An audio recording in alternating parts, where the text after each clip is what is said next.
Thank you, Dr. Picker, for meeting with me. I know that you're busy. I want to start talking about evolutionary psychology. You're the cognitive scientist and evolutionary psychologist. I think the best platform to start with is explaining evolutionary psychology. Well, it starts from the idea that Darwin's theory of natural selection is the only real explanation we have for how anything complicated comes into existence. So just as you look at the eye and you see all of these complicated parts perfectly arranged for seeing. You've got a lens, you've got a cornea, you've got an iris that opens and closes, you've got light-sensitive tissue in the back of the eye. And since we know that other animals have eyes just like ours, we know that the best theory of how eyes came into existence is by Darwin's theory. Now the eye would be useless if it was just rolling around in your skull by itself. The eye is there so that we can see. Seeing requires very complicated circuitry in the brain. About a third of our brain is used for seeing. It's very difficult to get a system to see. So just as the hardware of the eyeball requires natural selection to explain it, so does all of the circuitry and programming of the brain. Now this is not just for seeing, but it's also for walking, it's also for memory, it's also for emotions like fear and jealousy and desire and revenge, for intellectual curiosity, for thinking and reasoning. All of these are incredibly complicated achievements that a human brain can accomplish. We know that because if we try to build a robot, we don't have a robot that can drive a car or that can take dishes out of a dishwasher or understand an instruction to go to the store and come back with coffee. And so the brain, being far more complicated than the eye, even more needs the theory of evolution to explain how it came into existence. And it's not limited to descriptive psychology that actually affects the genetics and the neuroscience, right? It's asking and trying to answer the why question. Not just how does the brain work, but why does the brain work the way it does as opposed to other ways in which you could design a brain to work. Also, why do we have so many quirks and bugs and seemingly irrational features? Why do we eat unhealthy food? Why do we make foolish decisions? Why do we succumb to temptations that we know are bad for us? Often the explanation comes from evolution. Namely, a lot of our desires are adaptations to a world that no longer exists, a world of cavemen, of peasant farmers, of pre-modern people that were our ancestors. What allowed them to have more babies, and that's how natural selection works. Whatever allows you to have the most babies is what gets passed on to the next generation. Well, that isn't necessarily what makes you happy in this life right here now. So it's an explanation of where human nature comes from, including many of the irrational features of human nature. And that extends to our social structures, our, let's say, religion, our ethics, our aesthetics. I think it extends to many of those things. Yes, it helps answer the question, the why question. Yeah. Why do we like landscapes with lots of trees and water? Why, even in the desert, do people build golf courses with fountains and trees? Are just like any other animal, which has a sense of what its optimal environment is, Homo sapiens has an appreciation of which environment is best for Homo sapiens. And for most of our ancestry, that was areas like an oasis, areas like an African savanna, where there are likely to be plants and animals and water and shelter. Or our fears. Why are we terrified of snakes and spiders and heights and darkness and confinement and deep water, but we're not afraid of texting while driving, or getting up on a ladder to change a light bulb, or a stairway with a loose carpet, things that kill far more people every year, or driving without a seatbelt, or driving above the speed limit. Our fears are of ancestral dangers rather than of current dangers. I want to now, I think we've established an introduction. I want to move into the topic of the Middle East, and I want to use your book, The Better Angels of Our Nature, where you make the claim that the state of human morality is in a better place, violence is decreasing. How can you prove that? How did you prove that, and can you give us background on how? Well, if you cannot just rely on your subjective impressions of what you read in the newspaper or on the internet that morning, because there's a systematic bias in what gets reported in the news, which is things that happen. If there is a terrorist attack, if there's a war, if there is a murder, that's what the news is about. It's about things that happen. It's not about things that don't happen. If there's a part of the world where there is no war or no terrorist attack, you never see a reporter saying, here I am on the streets of Brasilia or the streets of Brussels or of Rangoon, and today there has been no terrorist attack. That's not news. The only way you can tell how dangerous the world is by looking at statistics. How many events of violence are there, divided by how many opportunities are there for events of violence. And if you want to know whether there's been a change over time, then you need those statistics for different points in time. We also know that the human mind, again, probably because of evolution, does not intuitively think in terms of statistics. We think in terms of our memory. If you ask me, is a certain city safe? I think, well, I have a friend and he was once attacked there, so I guess it's not safe. Or I have another friend and he was never attacked, so it must be safe. This is a point of reference. You use your own memory and your own acquaintance as a shortcut for actual probability. Now, today we have science, we have statistics, we have data. If we have education, we know that we should ignore our subjective impressions. And that's another reason why we ought to not base our estimates of violence just on what we read in the news. Because the human brain tends to give too much weight to particular events, particular anecdotes, we really need to rely on the data. And so that's what I did in Better Angels. I looked at data on things like rates of homicide in parts of the world that go back several hundred years. People have always been interested in homicide, and it's a very objective crime because there's a dead body. So it's not a question of how likely are you to report it to the police or what's the real definition. You know, dead is dead. And so those are good data to try to look at violence over time. And in parts of the world where the statistics go back, you see a curve like that. So, for example, in Europe, a European in the Middle Ages, say 1200, 1300, 1400, was probably 50 times more likely to be murdered than a European today.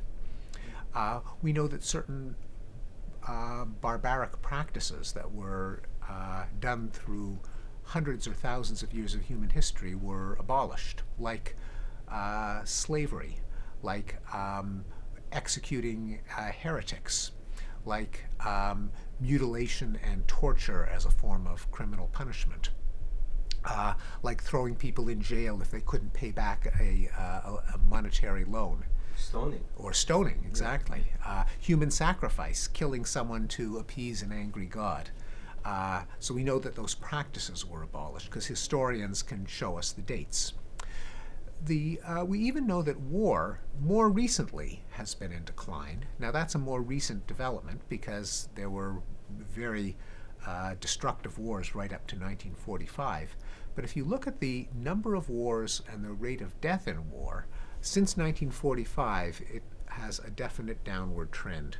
So now, even with the terrible war in Syria and in Congo, fewer people are being killed in war than in the 80s, the 70s, the 60s, the 50s, to say nothing of the 40s. So it's basically driven by the Declaration of Human Rights. Am I right? I think human rights is a huge part of it. The idea that what counts is the life and happiness of men, women, and children. It's not the tribe, it's not the nation, it's not the race, it's not the religion, it's actual flesh and blood people. That's to many people that sounds obvious, like, oh, it's just like being in favor of, you know, mothers or apple pie, as we say in the United States. However, this is actually a recent idea in human history because people are naturally loyal to tribes and nations and races and religions.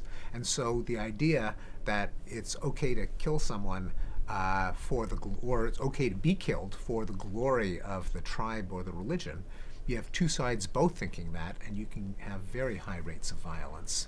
Yeah, and you reference Peter Singer's expanding circle on that. Yes, which I think is a key idea. This is the idea that evolution gave us a sense of empathy.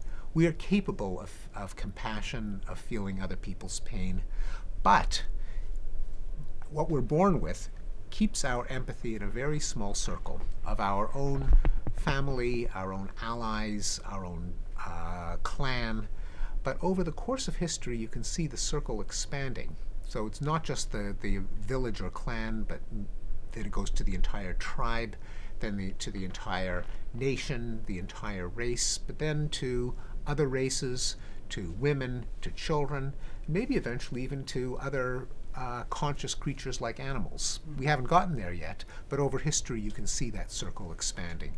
So the Universal Declaration of Human Rights, adopted in 1948, would be an example of a big widening of the circle. Any human being has the right not to be killed or tortured or imprisoned.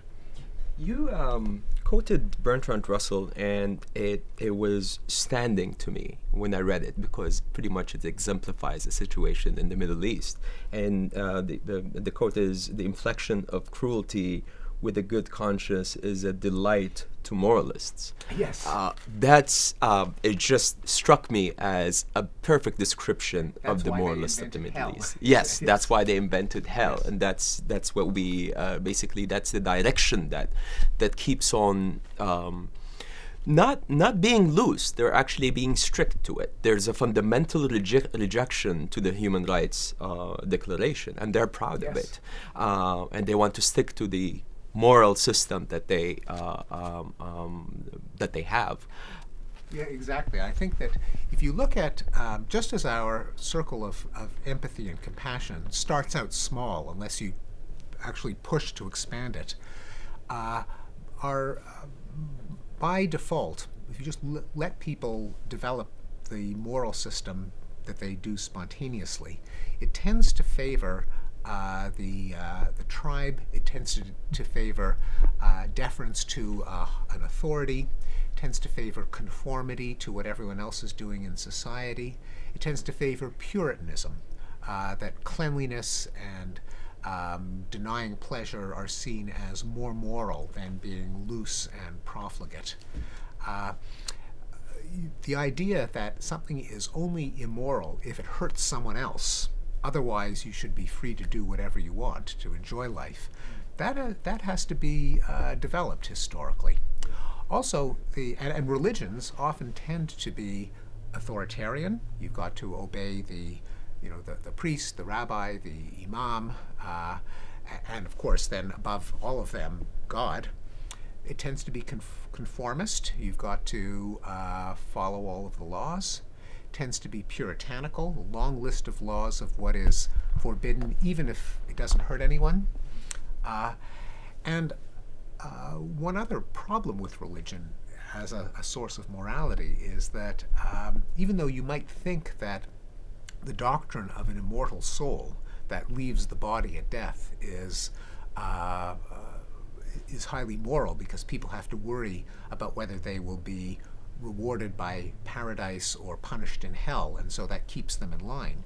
On the other hand, if our time on earth is just a tiny fraction of our existence as conscious entities, then killing someone's no big deal. You're just sending them to a better place. Of course, Whereas if you think that our 70 or 80 years, that's it, or less, if you kill someone, you are ending their existence. That makes killing much more of a tragedy and a crime. And I think that knowing that our time on earth is our only time means that we guard it that much more preciously. Now I want to move into religion. We brushed on the topic, but for instance, Dr. Dennett has a definition of a benign religion and a not so benign religion. Do you share that thought, or do you think that there's some religions that are fundamentally against humanity and science? Well, religions do change over time. We know this, and so I don't think there is any religion that in forever has to be authoritarian or puritanical or tribalist, because we've seen a general liberalizing of religions like Judaism in its mainstream. I mean, there are extremists of all religions. We've seen this in Christianity. You know, there were the Crusades, there were the wars of religion, there's the burning of heretics. But now most Christians don't burn heretics anymore, and they don't engage in crusades where they kill every Jew and Muslim in their path. We see, for example, Mormons, another example, where the Mormon establishment had a revelation from God in the 1960s that black people are no longer inferior. Very convenient. Even earlier, they had a revelation that polygamy is no longer part of the Mormon Church. Just around the time that Utah, the most Mormon state, was about to be admitted to the United States only if they eliminated polygamy. So religions, they can change.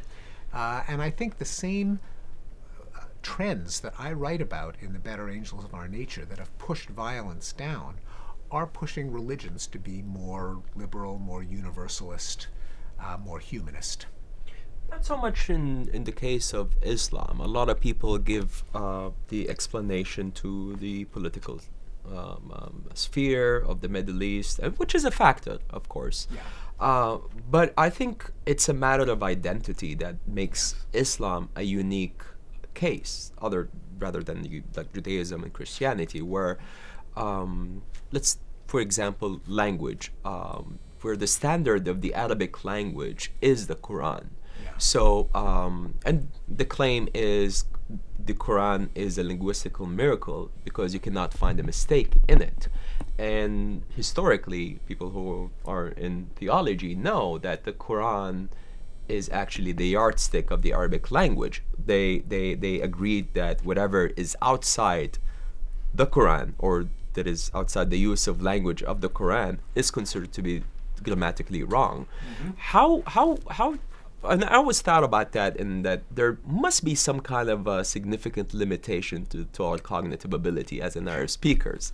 I just want to hear your thoughts about that. In cognitively of Arabic speakers? Of Arabic speakers, since there is a fundamental ceiling. I see. Or a ceiling for the productivity of the Arabic language. I tend to doubt that, just because, well, most everyday conversation is not exactly in the version of Arabic in the Quran. The Arabic spoken, as I understand it, on the streets in the universities is not identical to classical Arabic. And that's true of all languages. Everyone always, you bring in words from other languages. Young people invent slang. Technical people invent jargon. And if you never see a language that stays identical over centuries, that's actually spoken, just because people bend and adapt language to their needs. If you need to express something and your language doesn't have a word for it, you invent a new word. Now, I think one limitation, though, that I think you're right that by certain objective standards, this is not prejudice or Islamophobia, but by certain objective benchmarks of nonviolence and progress, much of the Arab world is behind. I'll give you just a concrete example. In about 400 years ago, slavery was legal everywhere on earth. Then a few countries started to abolish it. In the United States, it took a civil war, but the United States eventually abolished it. More and more countries abolished slavery. Saudi Arabia and Qatar only abolished it in 1962. They were among the last, and Mauritania was the very last country to abolish it in 1980. But they did abolish it. Took a while, but it happened. So given that that happened, you can really say that certain Islamic countries were behind the rest of the world. Now, of course, the United States was behind many countries in Europe. Yeah. And so there is, it's not saying there's anything that's inherently backward about one country versus another, but some countries really are in the lead in terms of human rights and nonviolence. By a number of criteria, I think the current Arab world is behind other parts of the world. There are more wars, more terrorism, more capital punishment, more countries that have corporal punishment, fewer rights to women, fewer rights to gay people. But I tend to be an optimist, and I tend to think over the long run that just as, even though the Arab world was late in abolishing slavery, but eventually they did, that will happen with other areas of human rights. I agree, and I think one thing that makes me positive about the Middle East is the women's movement. I think they're doing fantastic work, and that honestly, I think the only radical change can come in specifically Saudi Arabia is going to come through women. Well, I agree with you, and in fact, public opinion polls show that in most Islamic countries, people believe that women should have, a majority of people believe that women should have equal rights. Now, in fact, the people in power don't often agree, but if you look at the population as a whole, there is an enormous amount of sentiment for women's rights, which has not yet been implemented. And of course, it's stronger among younger people than among older people. And we have reason to believe that women are less violent than men, and that in countries where women have more power, they are less likely to go to war, they're less likely to have barbaric practices. Any final remarks? Yes, so I think there are a lot of challenges in the Islamic world. I don't think it's the Arabic language, although one could argue that the fact that there was more insularity in the Arabic world until recently. The printing press was very late to come to the Arab world because Arabic, being the holy language, must not be reproduced mechanically. I think that cut the Arab world off from ideas, and even today, if you look at the number of books that are translated into Arabic versus other languages, even very small countries like Greece and Korea, South Korea, have more books translated into Korean and Greek than you see translated in the entire Arabic world. But I think that has to change because of electronic media, because of blogs and cable networks and the internet and social media. And I tend to think that as you start to mix ideas, as you tend to be exposed to the world, it pushes you in a more humane direction. You can't have tribal values if you have to sit down with someone from a different tribe and a different culture and agree on how to run the world, how to cooperate. That's going to push you into saying, well, what do we have in common? We're both human beings. Therefore, the way we have to arrange things is a way that allows both of us as human beings to benefit. And so it will not be quick. It wasn't quick in the West. It's very much incomplete in the West. The West still has a lot of violence and prejudice and backward practices. But I think on the whole, the historical development has been positive, and I believe that will happen in the Middle East as well. Dr. Brinkman, thank you very much for your time. It's my pleasure. Thank you for having me.